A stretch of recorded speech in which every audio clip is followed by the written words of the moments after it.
2, 1, liftoff. Okay, welcome on to the Black Column Podcast. I am the Crew Philosopher. And I am your favorite bird. Back. That's right. We are back once again to record another episode of the Black Column, which normally is the the political black show. But given that it was a very slow news week, there's no politics happening anymore since Trump is gone. No one cares. People are back to not caring about politics. So yeah, here we are. We might be shifting into like a political / social show, right? You know, things going on in the culture, as they say. Which I thought that we were always kind of a political / social show. I didn't know we were supposed to be strictly a political show. So this is I have no idea.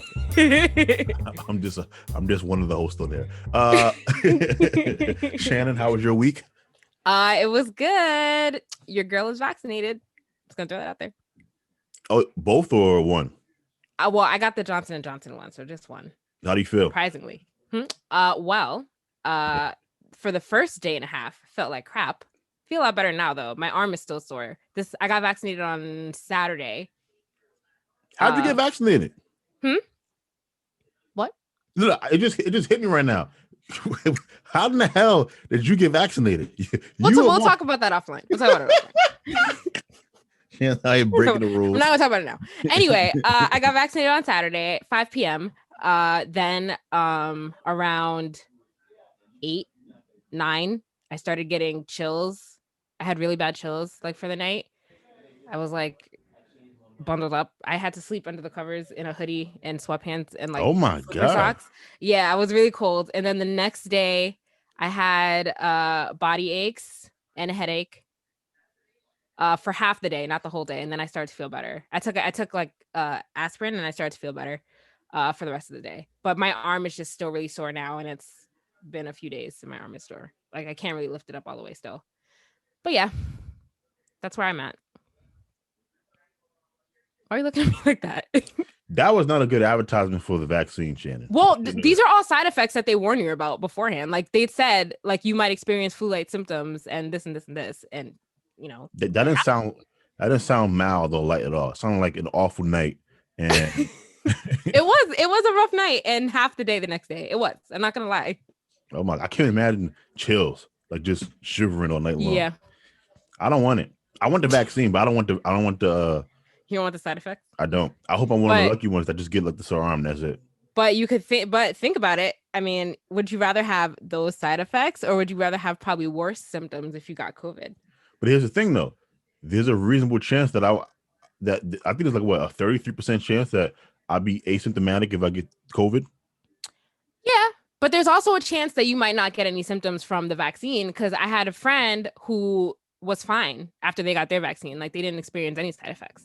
So I guess it just depends. Yeah, this is also the reason why I think I'm gonna have side effects is because this is actually my first vaccine, like ever, for.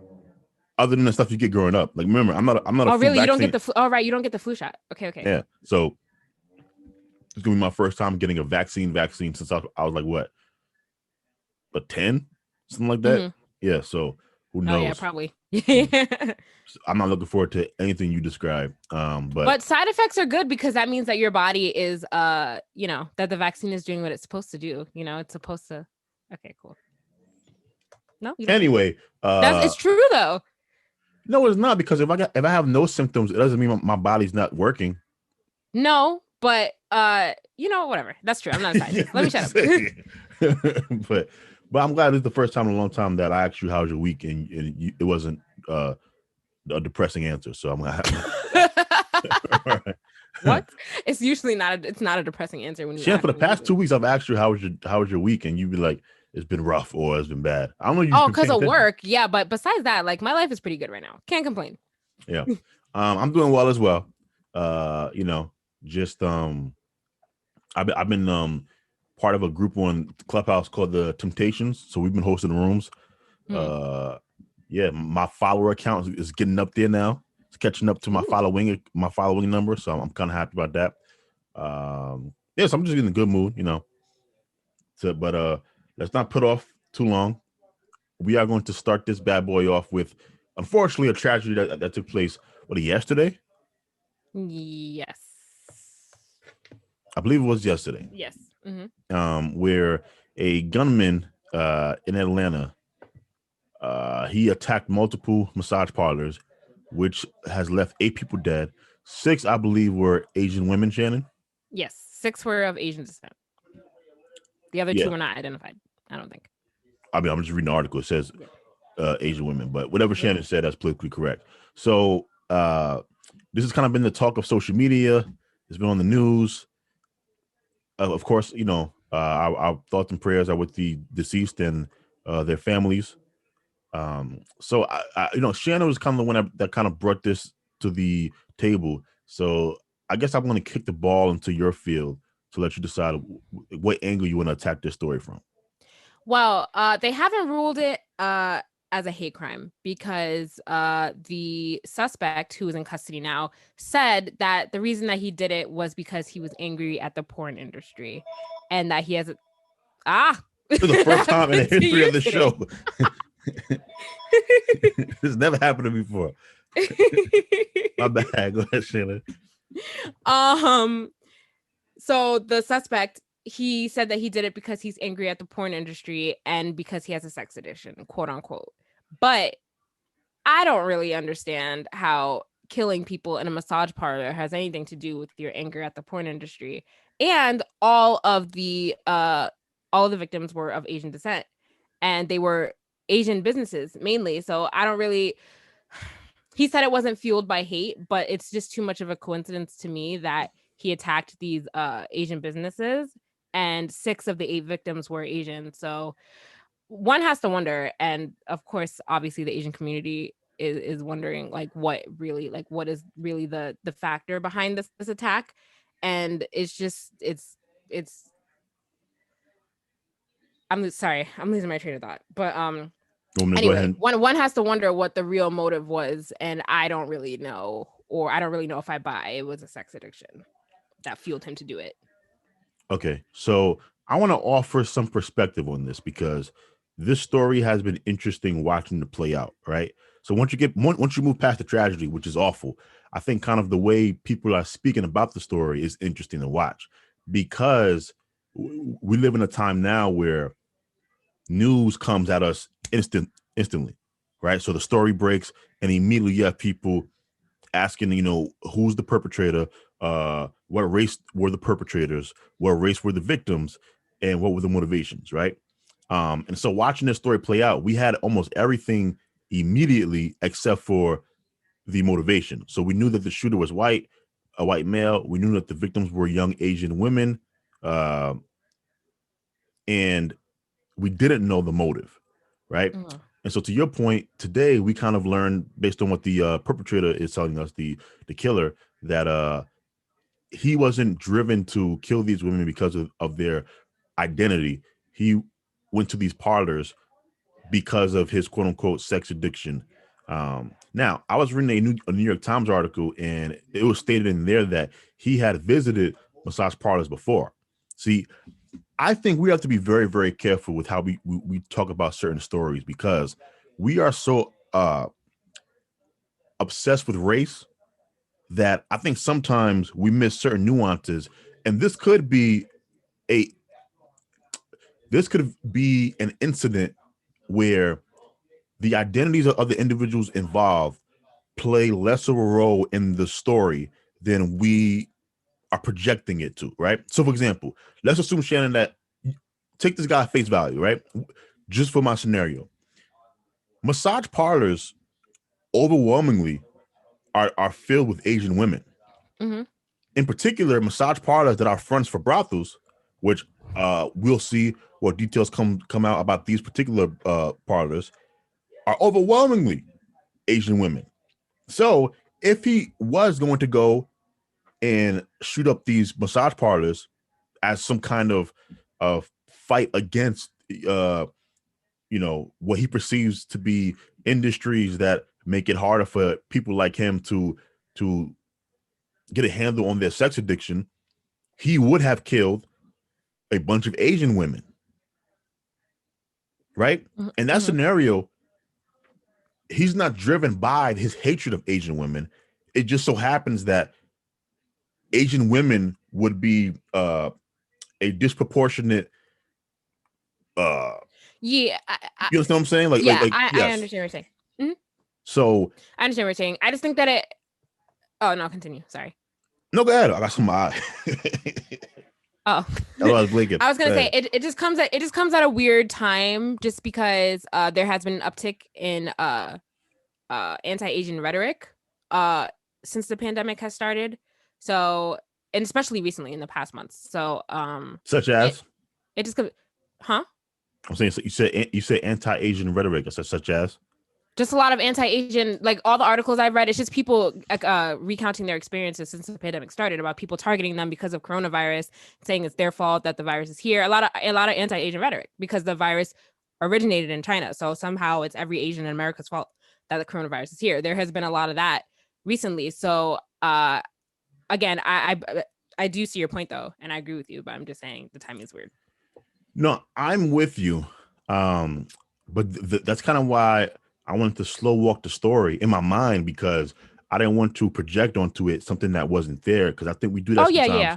with a lot of stories. Because you're right. I've been seeing the articles about the rise in Asian Americans as victims of hate crimes in various cities across the country. And then this came out, and then it was just such a, cause with these shootings, it's kind of rare that Asians are involved. Usually it's either white on white, like Dylan Roof, white on black. Mhm. But it's very rarely like, or even like, white on Jewish. But I don't remember like a white on Asian story like this Mhm. e- ever since I've been alive. Mhm. Um, so I think we should kind of separate this story from the rise in Asian hate crimes, only because whether we believe him or not, he's saying explicitly that he wasn't driven by anti-Asian hatred. Mhm. So if we remove that and we just focus on your point about the rise in hate crimes against Asian Americans, I'll be honest with you, I find that to be weird, right? Uh, I don't understand. Okay, this will sound weird. Certain hate crimes I get. For example, and this is not me excusing it, but let me explain. After after 9/11, right? There Mhm. was an uptick in uh uh I don't know, hate crimes, but definitely the attitudes towards Muslim Americans got hostile in the immediate aftermath of 9/11. That Mhm. that makes perfect sense to me, that did happen. I'm not saying that's justified. I'm saying I No, it's not understand. justified. Not justified at all. I just said that, yeah. No, I know, But I know. yeah, I'm just but reiterating. yeah, Yeah. yeah, but human beings aren't rational. Hmm. We are extremely irrational creatures. We like to think we're super rational, but when we are afraid, when we are interacting with people who look differently than us, and this goes for all of us, black, white, Asian, whatever, we tend to get really, really stupid, and we succumb to our worst instincts. And being prejudiced towards other groups of people is one of our worst instincts. And so you see these trends after certain events, post 9/11, right? Post the attack on Pearl Harbor, right? I mean, there was a time when we put, who was it? Was it Japanese or Chinese Americans in camps in America? I think it was Japanese. Actually, let me check. Go look it up. Because I want to make sure I have this right. But sometimes we forget our own history and how far we have gone. Um, taking away rights from specific minority groups because of our fear, because we were driven by our fear. And It was Japanese. Japanese Americans, yes. So a democracy, America, we put Japanese Americans in camps because of our irrational fear of them, because of a circumstance of war, right? So my overall point is, in those cases, I understand the hostility towards a specific minority group. I'm not excusing it, but it's understandable. I can kind of trace A to B. With the coronavirus, the reason why this is strange to me is because even if you connect Asian Americans with coronavirus, right, which is a wild leap, but let's assume that I grant you that the virus is already running rampant through the country. Hmm. Like, not, what would assaulting an Asian person do to, uh, you know, change anything about our current circumstances? People are just dumb, really, especially Americans. And they're just looking for someone to blame. And I think a lot of it, I think a lot of it also still, I think a lot of it, not all of it, but I think a lot of it comes from Trump because, you know, persistently in the beginning of this, he was calling it the Chinese virus, he was calling it the Kung flu, and he was very prominent in blaming China for this. So I think that a lot of it comes from that. A lot of it comes from people that are listening to him and listening to that and carrying that with them into their everyday lives when they interact and see Asian people. So I don't get I don't buy the Trump angle either. Okay. Only because once again I don't see the connection, right? For example, to a certain extent, China does share a big blame for this becoming a global pandemic because they weren't honest about what happened in the beginning. Okay. That's a fact. Is a fact, right? And once again, I don't see the A to B connection between Trump's rhetoric and assaulting an Asian person. Trump was saying that this came from China. This is China's fault. And so he's using terms like Kung flu and whatever. I don't see how you go from that to, hey, random Asian person on the street, I'm going to, stab you today. But that's what ignorant people do. They're not making, they take that and then they just target Asian people like all Asian people come from China. That's literally what's happening here. It's going like, because it's ignorant people that don't know any better. It's not smart and educated and unhateful people that are going around attacking Asian people. You know, it's just it's a line. It's information that's being absorbed, and then people are just taking that and just making ignorant decisions based off of that. But I just feel like because he was driving so much of that rhetoric, I just feel like people were soaking that in as his supporters do and just doing whatever they wanted with that information. And that included targeting Asian people and blaming them and harassing them for it. But some of these attacks have taken place in places that aren't Republican though. So like when you said as his supporters do, a good chunk of the people. I mean, these attacks took place. New York City has a big chunk of the attacks. Mm-hmm. This was in Atlanta. Like these are not like Trump territories. Well, I'm not saying that it's all taking place in Trump territories, but that doesn't mean that there aren't Trump supporters in territories that aren't primarily red. Okay, so you believe a bulk of the people assaulting Asians are Trump supporters? I believe no, not well, a bulk, yes, not all, a bulk, probably yes. I don't see it. It's probably true. It's probably true, Joanna. You just don't like to think that Trump supporters are decent people, but really they're questionable. I just don't see it. Okay. Look, I don't see it. I don't know what is going to fix this because, like I said, this is one that I don't understand how people are connecting. Hey, I'm going to attack this Asian person, and the effect is going to be what, right? Like in the case of putting Japanese Americans in camps, once again, horrific, but I understand it logically. The hostility towards Muslims post 9/11, horrific, but I understand it logically. This, I don't understand it. Like, I'm trying to find ways to rack, because you said it's because people are crazy, but I disagree. And the scenarios I just listed, those were all rational conclusions to get to. We're at war with Japan. We have people in this country that are Japanese. Hey, they could be spies. We have to put them in camps. Post 9/11, hey, we have all these mosques around. We don't know who's the enemy. We have to be suspicious of all of them. Right? Once again, irrational, but I get it. This one, I just don't get. Well, it doesn't make sense. I mean, no hate crime really makes sense, but this one, I mean, it doesn't make sense. So, like, we shouldn't even try to make sense of it because, like, the whole thing doesn't make sense. But Shannon, that point you just made, I just disagree with. You said no hate crime makes sense. A bunch of hate crimes make sense.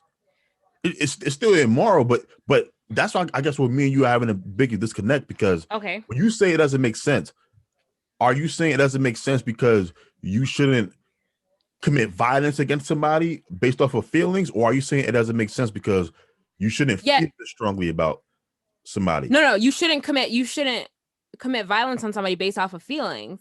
Okay, and I guess for me, my line in the sand is I feel like if you could feel strongly enough about anything, violence is going to come right behind it eventually, which is kind of the reason why I'm constantly worried about the rhetoric that we use in this country, demonizing each other. all the time because violence usually follows eventually. Okay. So I wanted to explore a different angle because I was on Clubhouse today, of course, and the African American versus Asian uh, uh, conversations have heated up tremendously. And I went in a room today and I was on stage and people were talking about the relationship between African Americans and Asian Americans. And I made this point on stage. I said, if you asked a random black person on the street of New York City, right, how they feel about Asian Americans, most of them wouldn't really give you a real answer either way because we don't really think about Asian people. I would also guess that Asian people rarely think about us. No, it's not a bad thing. It's just, there's more important things to think about. That said, our relationship with Asian Americans in the black context is usually one where it's just transactional. So really, the only time I see Asian people in New York City is A, if I'm outside of the Bronx and I'm, in Manhattan or parts of Brooklyn, or B, inside of the nail shops and the beauty stores and the Chinese restaurants in the hood. Those are the only two scenarios where I see a bunch of Asian people. And most of the time it's the barbershop, it's the nail shop, the beauty stores, et cetera, right? So my point was, we don't really have a quote unquote any relationship between these two communities. And I feel like people are trying to make this a thing, but it's not a thing. What do you mean? Like, there is no, I don't know. Like, I feel like people are trying to make, there's a lot of conversation that, we can come together, if that makes sense. Right. Because we are two groups that have, experience oppression or whatever. But I just think that's a ridiculous idea. Of us coming together to support each other? Yeah. I don't think it's a ridiculous idea. The Asian community showed out a lot for us when all the Black Lives Matter protests were going on over the summer. So I'm just saying, if we, and us as Black people, if we expect support from other races, then we should be able to return that same support when, they're going through something as well. So. Okay, a couple of things. Number one, you have to remember this, Shannon. Most Black people don't support Black Lives Matter. That's you and your people. Okay, but that doesn't change the fact that we got a lot of things. No, it does not. That doesn't change the fact that we still got the support during Black Lives Matter. No, who's and we? even if you, okay, so I'm speaking strictly to people that support Black Lives Matter. Okay. So we should then be able to turn around and provide that support to the Asian community. What does that even mean, support? When you say support, what do you mean specifically? I don't know. Support in whatever way they deem, whatever way the Asian community feels that we can provide support. I don't really know how to do it, but if somebody's like, can donate to these places, we're having a protest, like maybe I'll go to the protest, maybe I'll donate to the organization if I have the means to do it. Stuff like that. Stuff that we expect people to do for us, or like the Black Lives Matter community expected other people to do for us, we should be able to do for them as well. What? We don't expect anything. You expect people, other communities to support Black people. I think this is part of our problem that we. So you're saying that we shouldn't help or provide support to the community if they're facing. No. Okay. Here's what I'm saying. No, let me explain. I even on stage I said, I don't need to be a part of any movement to call a wrong. Right. Okay. If anybody's getting assaulted or killed because of their identity, that is obviously wrong. And, you should speak out against it. But we agree. Mm-hmm. My point was, though, trying to create this narrative as if there's a relationship between African Americans and Asian Americans. My point is, there is no relationship. It doesn't exist. It is purely transactional. Like, there's not this, we have more of a relationship with Spanish people than we do with Asian Americans. I think you would agree with that. Yeah. Yeah, so that was my point, because Okay, people are okay. trying to make this a thing, and I'm like, this is not really a thing. I'm not saying that these two groups hate each other. I'm just saying that there's not really a relationship to begin with. Yeah, so I don't know. I just felt the need to like just state that point, because I feel like in the next couple of weeks we're gonna see a lot of you know pro Asian woke shit coming up. We're just gonna get on my nerve, but okay. Oh God. Okay, Joanna. All right. So is there anything else you have to say about the Atlanta shootings? No, I stand in solidarity with the Asian community. That's right. Shannon supports you guys. And you don't support them? But Shannon, the word solidarity. See, you be throwing words out there. I don't think you know what solidarity means, man. What are you talking about? Solidarity is like a commitment, right? It means you have to be proactive. I couple of things. I don't think this problem is as big of a problem as people are making it. I understand that there's a rise in Asian, crime, but if it is attached to the pandemic, I mean, the pandemic is about to be over with. So, logically speaking, the hate crimes against Asian Americans should decrease naturally. And so we should take this seriously, but I also don't think we should be overblowing the situation either. Because you're already hearing talks about passing new laws and stuff. And whenever I start hearing that, I immediately start getting suspicious, because we always do that. We'll pass some law because we're all emotional, and then the law will end up biting us in the ass for the next 5-10 years, like the crime bill and shit like that. So I speak out against anyone who is directing violence towards a individual or group of people because of their identity, 100%. And with that, let's move on to what you have to say. I support the Asian community. I don't know about Jabaya. He's over here in the corner, but I do. So that's all I have to say about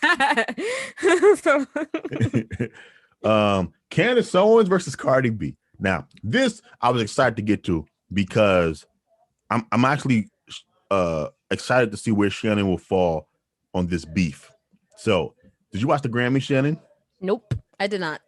I forgot they were on. Yeah, same here. I didn't watch the Grammys either. But apparently, I did see some still shots of the Grammy. I saw Megan Thee Stallion shaking her ass. I saw some, Cardi B. They performed WAP. Pretty much, this year's Grammy was very, very X-rated. Okay. Right. Yeah, I saw clips of it too. Yeah. Or I saw pictures. Yeah. And so Candace Owens went on Fox News to talk to Tucker Carlson about how she felt about the Grammys, and how Cardi B and black women like her, black entertainers like her, were destroying the country. Right. I'm gonna read you a specific quote where she says, "WAP being performed at the Grammys signifies the quote corrosion and quote end of an empire." She was talking to Tucker Carlson. All right. And so then the back and forth tweets between Candace and Cardi B started. So Cardi B quote tweeted the video clip, and she said, "Yay, we made Fox News, guys. WAP, WAP, WAP." Candace Owens quote tweets and says, "Just at me next time directly. You are a cancer cell to culture. Young black girls are having their minds poisoned by what you are trying to package and sell to them as quote empowerment. I'm one of the few that has courage to tell you the truth. You should thank me." Right. Then Candace's next tweet is, "The reason my comments always get you into your feelings is because deep down, you know what I'm saying is true. You are in a position to empower young women to aspire to something more than taking off their clothes, but you don't feel you can be more."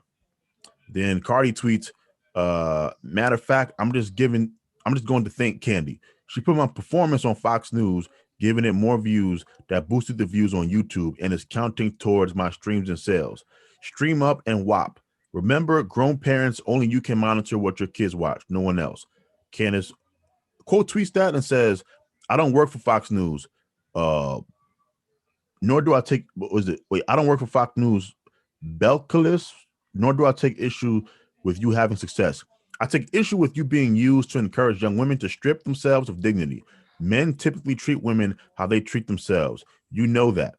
And then I guess Cardi tweeted something that's unavailable now. Candace quote tweets, "What is your obsession with the Trump family? You are digging up modeling shots from our former first lady from 3 decades ago. She has evolved. You have not. What you did at the Grammys was disgusting. Own it." Cardi tweets, "I'm obsessed. She's my idol. She showed me I can be naked, perform WAP, and still be a first lady one day. Wait, so only white women can be naked and show their sexuality and evolve in their 30s, but I can't? Wow, America is so unfair. To think this was the land of the free." Candace quote tweets, "You are insecure and not irk you because I see right through the facade. You are a part of a larger cancer that is manifesting in the Black culture. There's no person in America who can look you in the face and honestly say they wish their daughters turned out like you." Candace goes on, "We hear so many women complaining about how men treat women. Cardi B begs the question, how do women treat themselves? We can fix Black culture. We can't do it if we keep pretending it's not broken. That performance was disgusting. Let's start by calling a spade a spade." So then Cardi quote tweets a video that Candace has, which in the video she's making her husband a sandwich. Now, for context here, Candace, she's married to a white man, and they have a child now. Um, so this is what Cardi tweeted: "And Black women should be more like you? Question mark. After all the fighting for equality and freedom, they should be submissive to a white to." This is not my reading. I want this to be. This is Cardi's grammar. I'm reading it as it is. All right. "After all the fighting for equality and freedom, they should be submissive to a man after years of abuse and rape, making them a sandwich while pregnant, cause in your words, that's what a woman should do? Interesting." Ooh.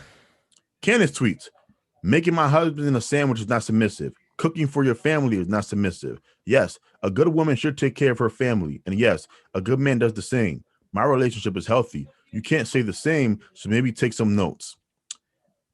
Candace goes on, "If you think making your husband a sandwich is a sin, but popping your vagina into another woman's vagina in front of the world is power, you are a lost soul." She goes on, "You always love to mention my husband's skin tone. So let me ask, what color are the people who are encouraging you to strip in front of the world? Who owns your record labels? Who owns CBS and the Grammys? Who made the most money off of your WAP? You sold it to who?" And Cardi tweets, "And as a Black woman, you should know better than that. You know damn well America made a caricature of a Black woman only being good in the kitchen and taking care of children, also known as the mammy." So then Candace tweets, "I will literally make my husband a sandwich every single day of the week. You're struggling right now to change the topic because you are ashamed of your performance, and you should be. You look foolish trying to make your on-stage lesbian simulation about a sandwich." So then this is a lot. So then they tweet back and forth a little bit. Well, I'm trying to see where the ends here. Okay, I think this is the last tweet. "Millions of young girls follow you. At your best, you are self-deprecating and at your best, you are self-deprecating and humorous. At your worst, you are naked, shoving your vagina into another woman's vagina while thrusting atop her. You are at your worst on a Grammy stage. Do better, Cardi B." Okay, and then it goes on a little bit after, but I don't want to keep reading this. Okay, what are your immediate thoughts?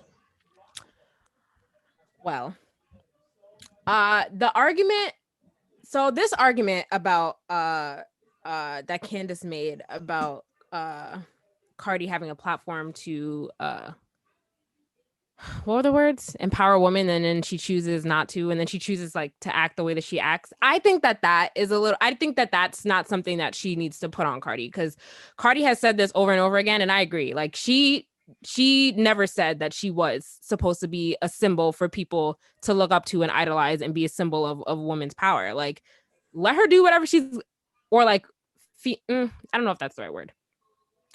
She never said that she was a role model to people's children. So in that instance, and she's not, and people should not look up to her that way. So I don't think that we should put that label on her and expect her to do certain things or to not behave a certain way because she never claimed to be that. So she's an entertainer at the end of the day. So I don't really think that we need to be pushing that label on her and chastising her for not being a good role model to our kids, because that's not the kind of artist that she is. It's not. So I feel, and again, like, people can listen to Cardi B. Like, we grew up listening. I don't know if we grew up listening to worse music than this. I wouldn't say that we did. But there was music, there was questionable music that we listened to growing up, and I didn't like it didn't influence me in a negative way. Like, I grew up knowing like what's appropriate when and where and what's not. Like, I don't think that we should hold these artists to these standards to be role models for people and teach people like what's right and wrong. Like, that's not what they're there to do. They're there strictly to entertain, and it's up to us to know what's better and like to know better. You know what I mean? So I just don't agree with putting all of that on her, because that's literally not who she is, and she should not be expected to be that way. So that's my reaction to that part of it. Let's see, what do I don't know. I thought the exchange, other than that, I thought the exchange was kind of funny. I mean, I was it wrong to call her out for being married to a white man? I mean, yes, it was. You know, I don't think that she should call out her home life, and like making a sandwich for your white husband is, after years of slavery, is wrong. Like, I don't think that was a little out of line. I don't really think that has anything to do with anything. They have their own family dynamic. If she wants to make her husband a sandwich, he can do that. Like, he'll probably make her a sandwich too if she asks for one. Like, there's nothing wrong with that. But yeah, overall, I think the main point was the point that Candace was trying to make about her being a disgrace or like not a good role model. But I don't really think that we should be pushing that role onto her to begin with.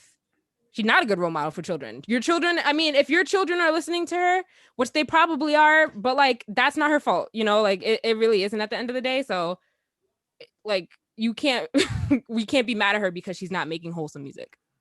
I don't know. Are you finished with your analysis? Yes. Right. So the fact that Candace Owens is the only prominent Black person giving a voice to this side of the cultural argument is a problem. Mm-hmm.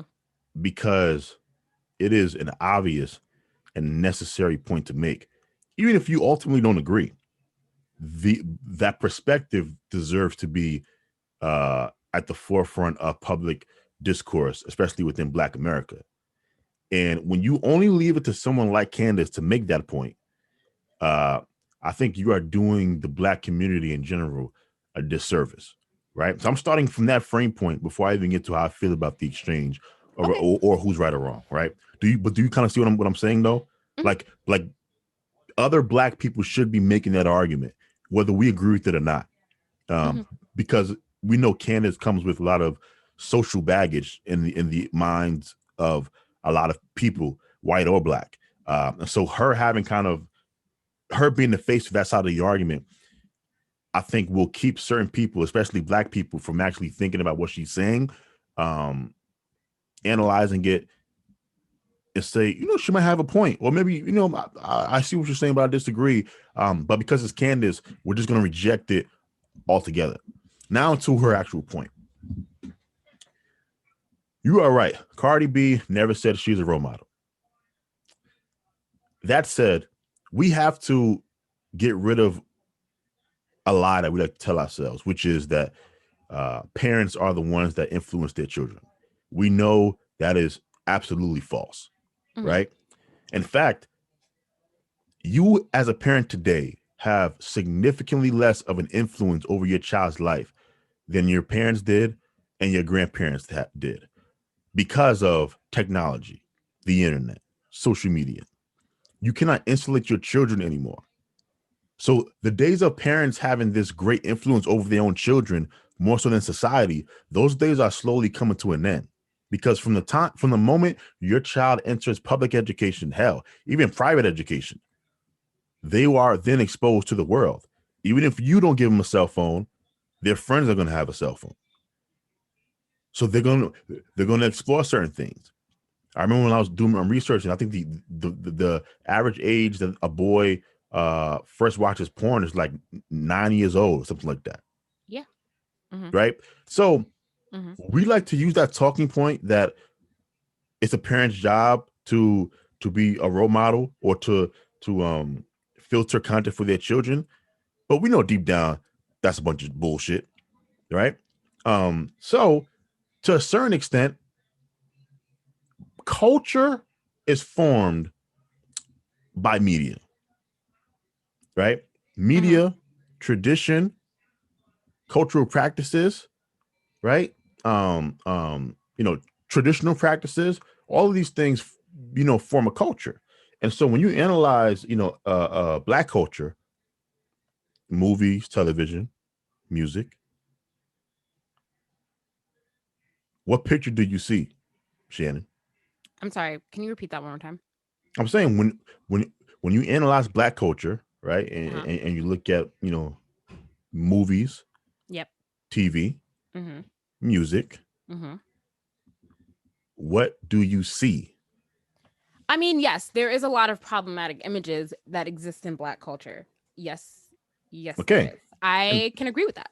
all right. And so Cardi B, I see, I'll throw Megan Thee Stallion in there as well. I've seen Megan's ass more than I've seen her face or heard any of her music. Okay. Okay. And I don't think I'm the only one. I don't.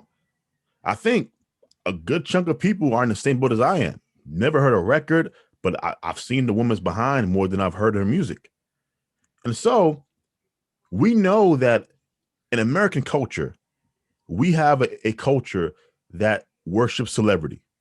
It is what it is, right? You know, and so celebrities have a disproportionate amount of power, especially social power, than other people in authority, like teachers and you know, police officers and you know, even people in the neighborhood. So when Candace is talking about Cardi B and that what she is doing is denigrating black culture, I agree with her 100%. And by the way, just because she didn't begin the denigration doesn't mean she can't be called out for her role in the denigration. That's another thing Okay. that argument that is not a good argument. That because we have been disrespecting ourselves uh, for full display, you know, 20, 30 years ago, that we should never stop disrespecting ourselves. It's just bad logic. And so when Cardi B is arguing back, she never really argues against Candace's point. And I think because Candace is right that deep down, Cardi knows she doesn't really have a point. Like the stuff she makes is for adults. It is also, I mean, the epitome of I mean, denigrating the black female body, right? Like we know about the racist stereotype of the black woman as being the Jezebel, uh, you know, sex crazed, a seductress, and so we've gotten to a point where our female artists are promoting the racist stereotype. And once again, those image those images that we display towards the world, that's how people view us as individuals. The male flip, for example, the male Cardi B would be like Future or you know, gangster rap, right? Where these black entertainers, yes, they're doing what they want to do. You know, to your point, Shannon, you know, they can do whatever they want to do. But we know those images are burned into the minds of not only Americans, people around the world. And for some people, Shannon, let's keep it to America. There are places in America where the first time a white person interacts with a black person is college. Mm-hmm. So for all of these years, you know, the formative years, the teenage years, their point of view on what a black person is Cardi B, Meg Thee Stallion, Future, hip hop, all of these people, loving hip hop Atlanta, et cetera, right? And so by the time the news as well, and you know, what always leaves the news, us robbing, killing, all that other stuff, right? And so Cardi is, Candace is basically challenging Cardi, saying, "Hey, all you promote is degenerate behavior," which Cardi does. There is almost nothing about Cardi B that is positive. Nothing, even for an adult. Because you said that she doesn't make music for children. I don't think Cardi makes music for adults. Like the stuff that she promotes, I would not want anyone I'm around who's a woman to engage in. I wouldn't want my daughters to engage in that behavior. I wouldn't want my friends to engage in that behavior. There's almost no woman in my life that I would want to engage in behavior like Cardi B. Flip side of that. She's not telling anybody to engage in any type of behavior. Oh, yes, she is. Okay. Listen to the lyrics. No, you probably don't listen to her music like that.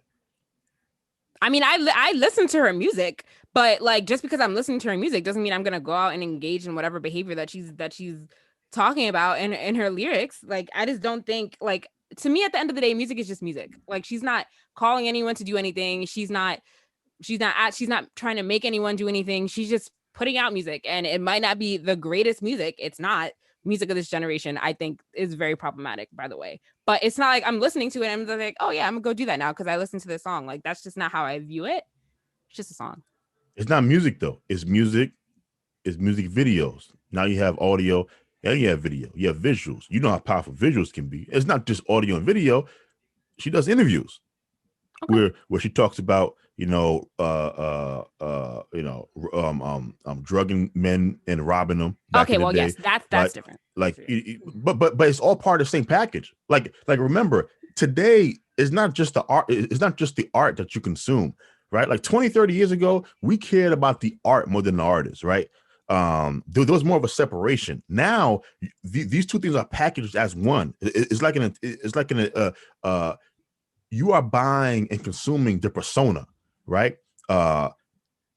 And she, to me, is the epitome of problematic when it comes to Black culture.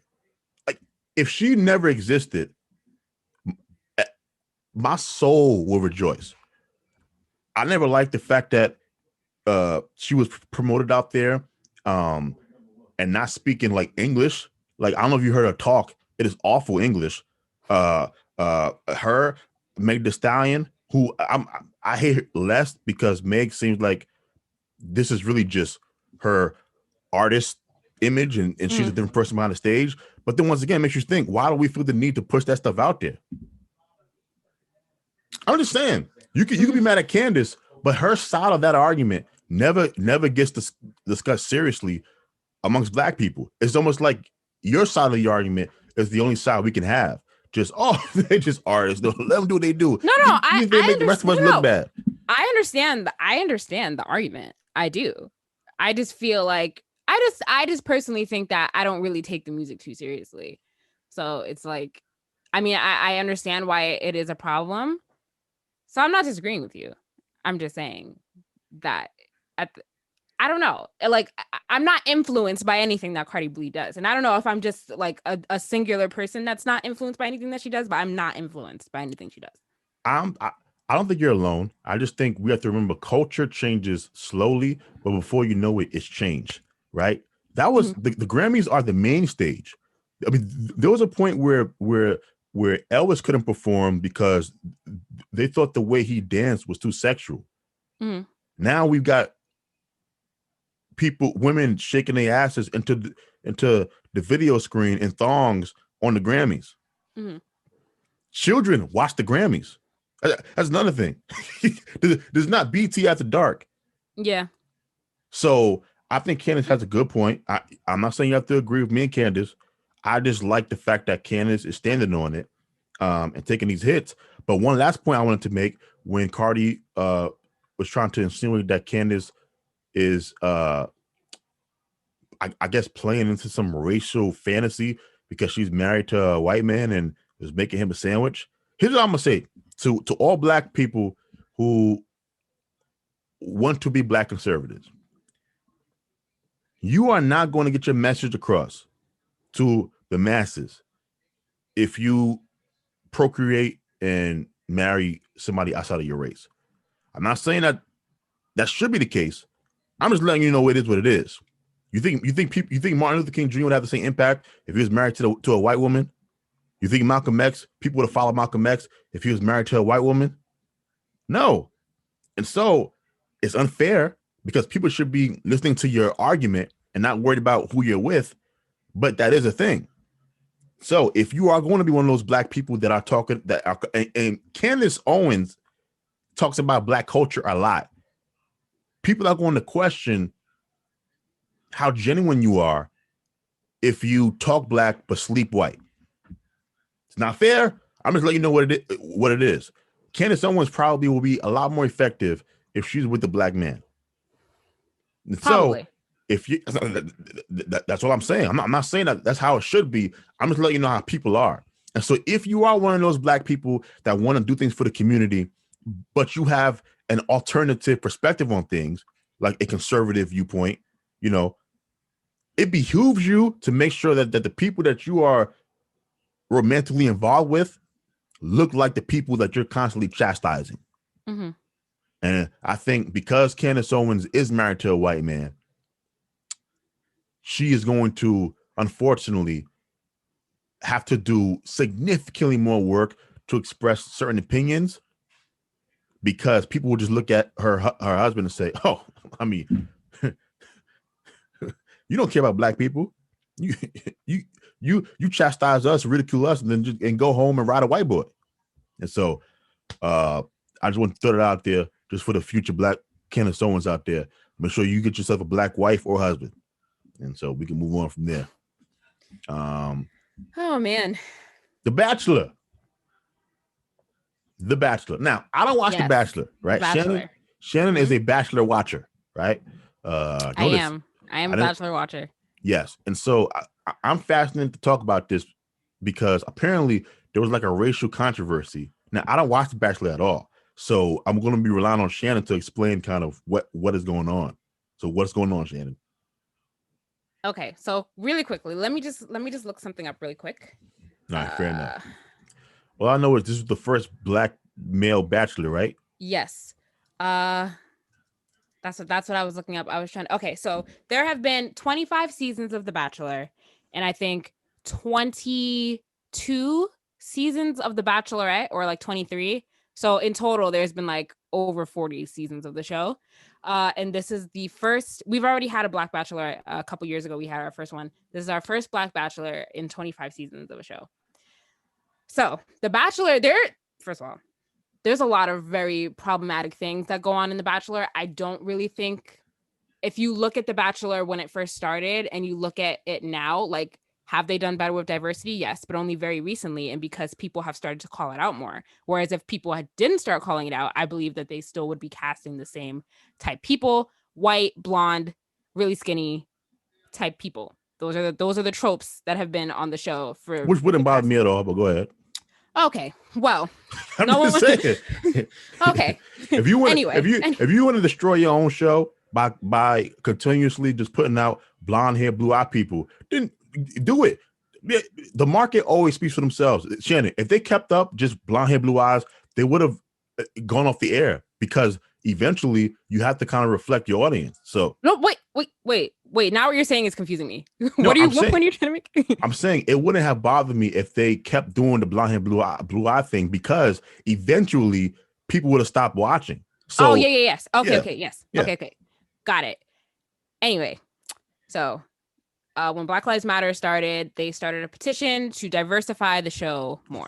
So this was actually probably the most diverse season in terms of cast members that we've seen in all. But they tend to do this thing where they like to stir up drama. So when Rachel Lindsay was the first Black Bachelorette back in 2017, I think. I don't know. On her season, they cast an actual racist white man. He came out and said he was racist or held racist views. In the after show, he posted some very racist things to his Twitter. They cast him on her season. This season, how far did he get? He made it to like the middle of the show, something like that. Wait, did they know he had racist views from the beginning? That's what we are wondering, because if they didn't know, then their vetting process is really bad. Like, does it even exist? And that's what I've been asking this whole time. I'm convinced that they cast him on purpose to stir up drama, because your vetting process can't be that bad. Like, he had very problematic tweets on his Twitter. So like, if you're vetting someone, how do you not find that stuff? Anyway, that's beyond me. So this season they cast Rachel Kirkconnell, who is a white individual from a very apparently racist part of Georgia, like a very racist or like a very problematic town in Georgia. So that's where she's from. So when the season started, I guess somebody on TikTok called her out and said that basically said that it's funny how she went on the show to date a black man when she used to make fun of her for dating a black guy in high school. This is what this person on TikTok said. That's where it all started. So after that kind of came out and it was ignored. And then a couple weeks later, people found pictures on her Facebook or Twitter or from somewhere from 2018 when she was in college, pictures with Confederate flags in the background. But the most famous one that's been talked about is her attending an Antebellum South party for a fraternity. What's that? So it's an Old South party. So basically it's a party on a plantation where people go, they dress up, like the girls dress up in like the Old South dresses and like all this pre-war stuff, and they celebrate the Old South. Okay. So that was the thing that blew everything up. Just because I shouldn't have to explain why an Antebellum South party is problematic, because it celebrates a time. You said it's pretty much a party that takes place kind of pre Civil War, right? Yeah, pre-Civil War. Yep. Mm-hmm. That's the theme of the party. So she attended those parties. So those pictures blew up and those were circulating around and everyone was calling for her to make a statement. When those pictures circulated, she didn't say anything about it for 6 weeks. 6 weeks go by, the show is still airing. People know about these pictures and people are wondering why she hasn't said anything about them. Fast forward. I'm really unclear about the events here. I don't know if she made a statement first or if Chris Harrison is the host of the show, or if Chris Harrison went on Extra to do an interview with Rachel Lindsay, who's the first Black Bachelorette. She works on Extra now.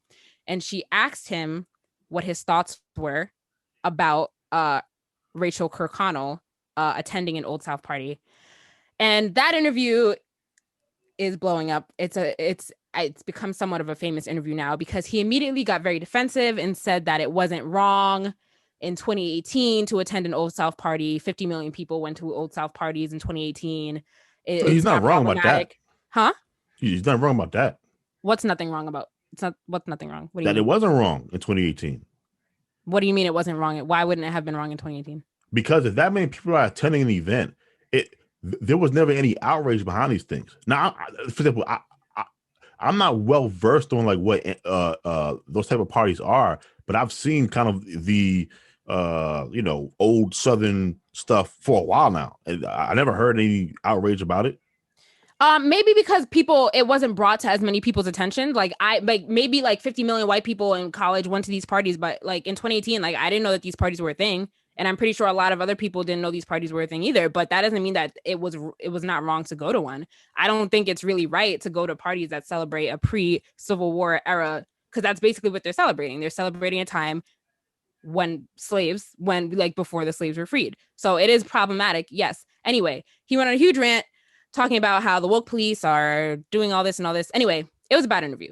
It was you have to really watch it yourself to really like see it. It was very problematic and everybody thinks so. But that's the whole thing. So Chris Harrison under fire now, Rachel Kirkconnell under fire. Rachel Kirkconnell released a statement saying, like, she released an apology. It was actually very well written. Whatever. So, and she seems to have been doing accountability work since she released a statement. What does that even mean? I don't know. Listen, I don't know. Anyway, because she didn't understand why it was wrong. She doesn't understand the implications of the Confederate flag, like most white people claim to not know what it means when they post these pictures with them. She understands the implications of the Confederate flag. She didn't understand the implications of attending those kind of parties. I get that. I'm saying so accountability work to kind of learn why things like that are problematic, because she didn't understand why it was problematic. So she's been doing that type of work, supposedly. Anyway, long story short, she won the season. Like she's the one that he chose at the end to quote unquote get engaged to. They didn't get engaged though. They just left the show together. So now the reunion show just aired yesterday. Kind of where like they catch up with you know, the lead and to see if they're still together. They're not still together. Also, never mind. Anyway, they're not together now. Chris Harrison was not invited to host the after show just because he's under a lot of fire for that interview. So they brought in Emmanuel Acho to host. Emmanuel Acho is he's the worst. What? I can't stand. That's the Nigerian dude. Is he Nigerian? I don't know. Yeah, He's a former NFL player. He wrote a book, Uncomfortable Conversations with a Black Man. He has a YouTube channel where he interviews different celebrities. Okay. Do you know who I'm talking about now, or yes, I do. Do you still feel the same way? Yes. Okay, Jabaya. Anyway, Jabaya seems to have a problem with anyone that tries to call light to social justice issues. Because it's all a hustle.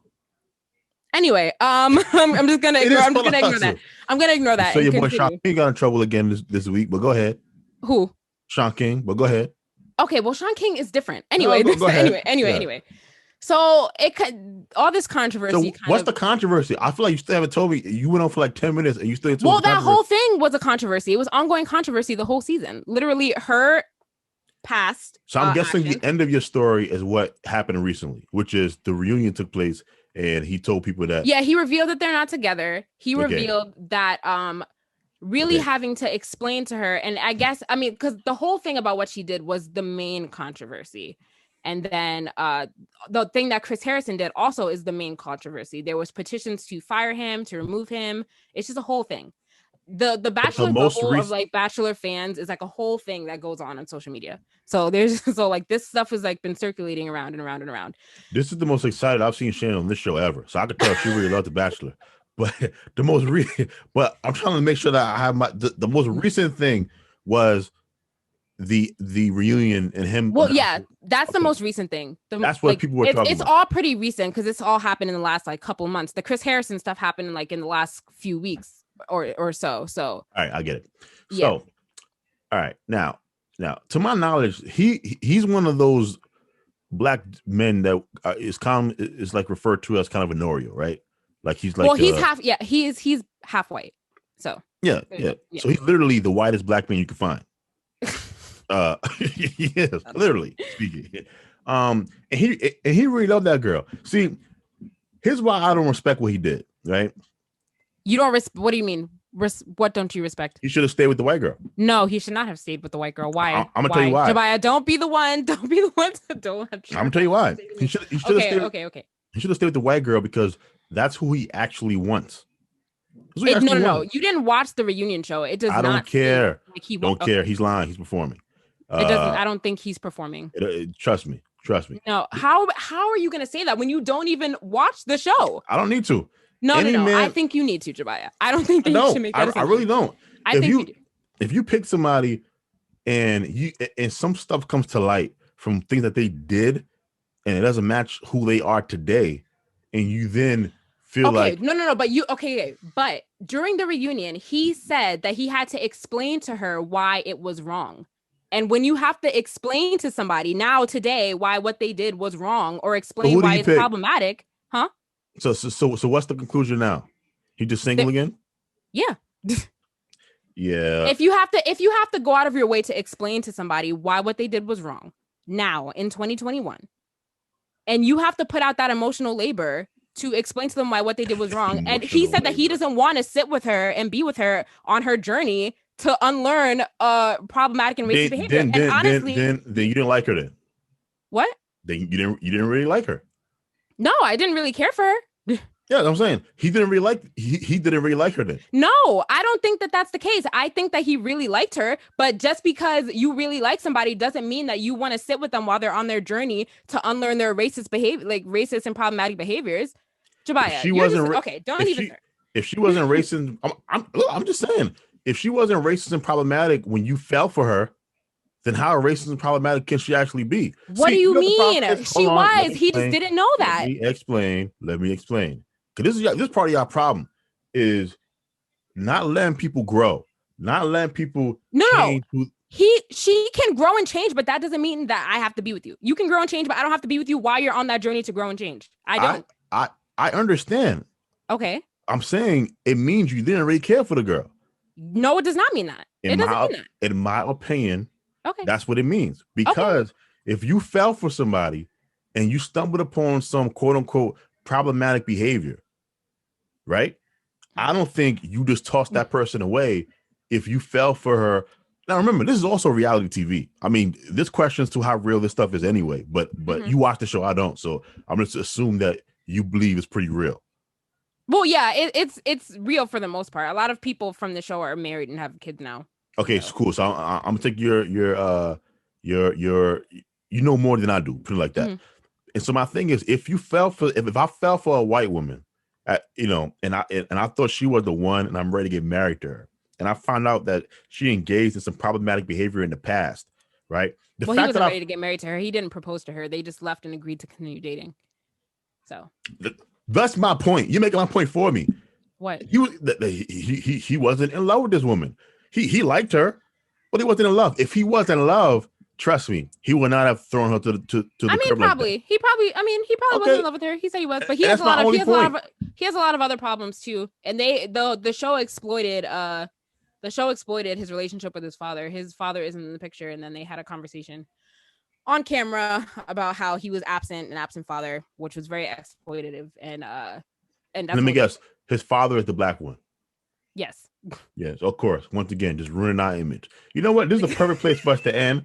We're a little bit over, but I'm going to take 5 minutes to make my point on another reality TV show, Married at First Sight. Right now, I'm 2 episodes behind, but it don't even matter. It doesn't even matter because I guarantee you things haven't gotten better. Right?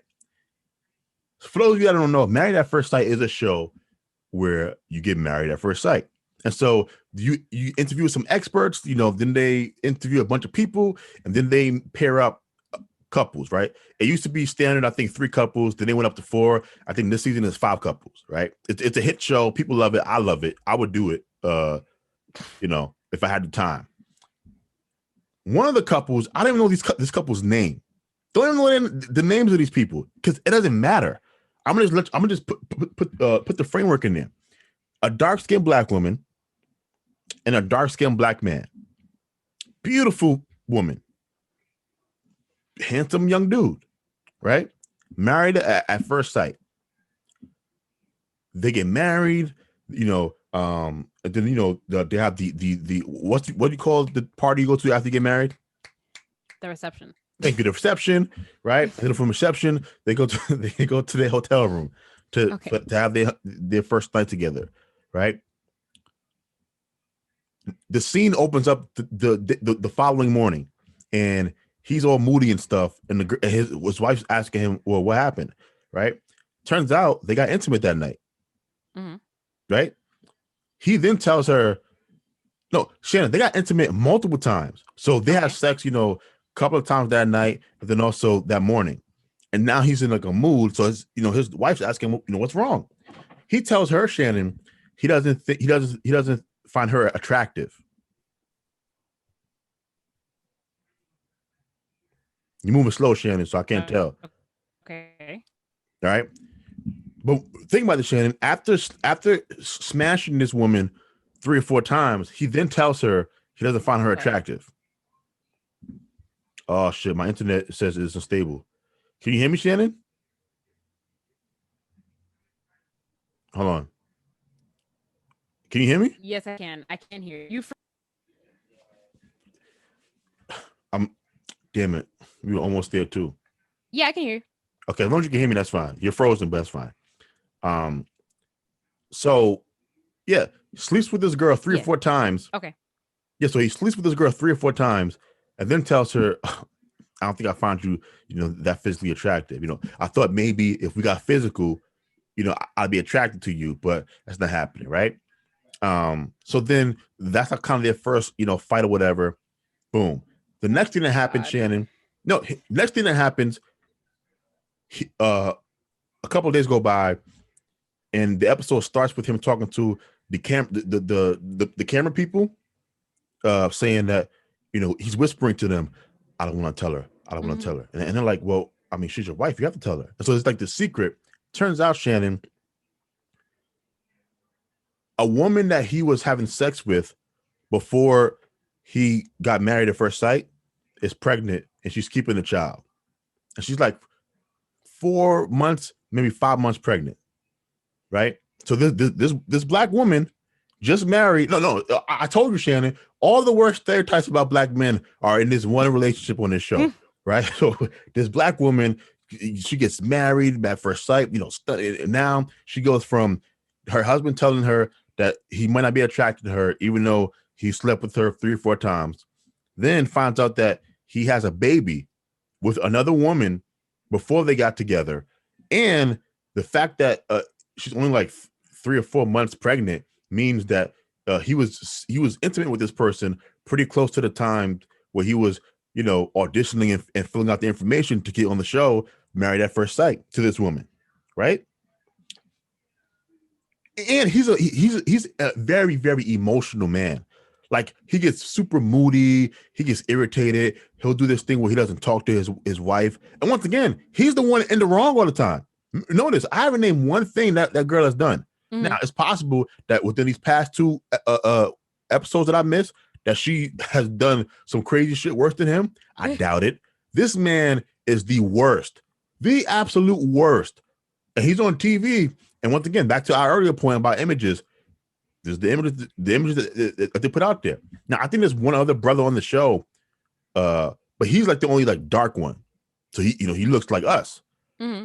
Once again, just playing out all of these stereotypes on TV. Oh God. Yeah. And so that's what I wanted to complain about. This is the second season in a row where they had a black dude on the show that was problematic, because in the season before then, they had another one who was very, very in his feelings as well. So I don't like this trend. I don't like it. So we can end there.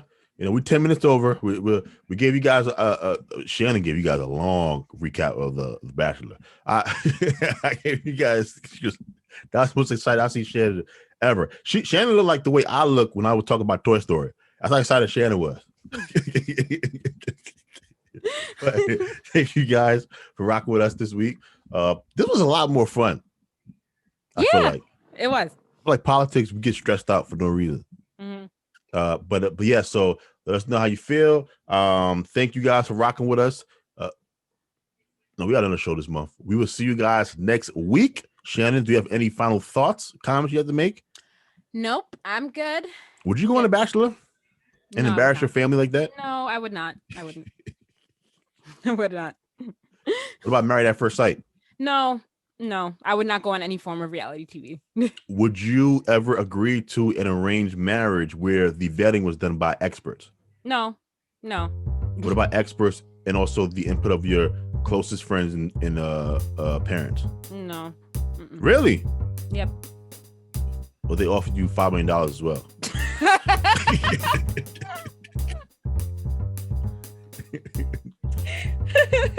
Still no? No, I don't know.